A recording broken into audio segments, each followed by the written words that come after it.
माता, जय माता जी। मेरे यूट्यूब चैनल पर आप सभी का स्वागत है। आप सब कैसे हैं? मैं आशा करती हूँ आप सब स्वस्थ होंगे, मस्त होंगे, अपने अपने काम में व्यस्त होंगे। मैं भी अच्छी हूँ। मैं एक प्यारा सा छठी मैया के गीत सुनाने जा रही हूँ। आप लोग पूरा सुनिए और आनंद उठाएं। गीत कैसा लगेगा कमेंट में ज़रूर बताएं। लास्ट लाइन तो ज़रूर सुने, तो ये गीत के आनंद आप लोग उठा पाओगे। तो चलिए देर न करते हुए मैं गीत सुना रही हूँ। आप लोग फुल वॉच करके गीत सुने। ससु मोरे मारे ली ताना वाना वरु में हाना वानु हो। ससु मोरे मारे ली ताना वातय वरु में हाना वानु हो। ये छठी माई ये कही गो, हे छठी माई गोदिया में दे तू लला नावा पूजनवा हम करब हो। हे छठी माई गोदिया में दे तू लला नावा पूजनवा हम करब हो। हे छठी माई गोदिया में दे तू लला नावा पूजनवा हम करब हो। सब कोई जात बारी घटिया तरौरा कोसिया भरेनु हो।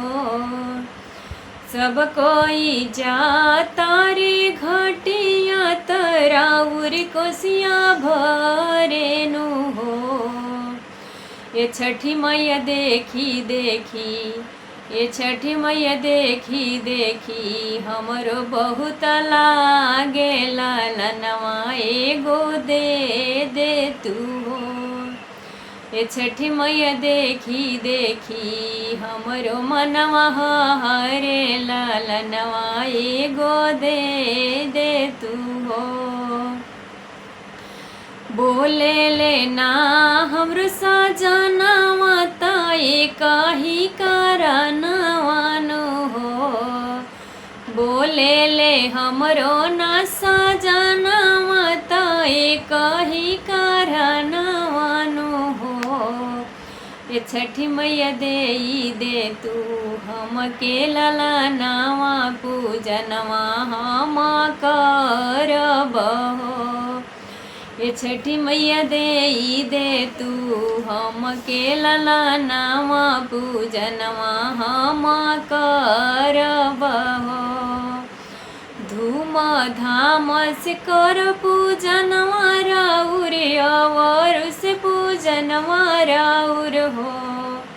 ये मैया सूरत घटिया पर चंदनी तानाई भी हो।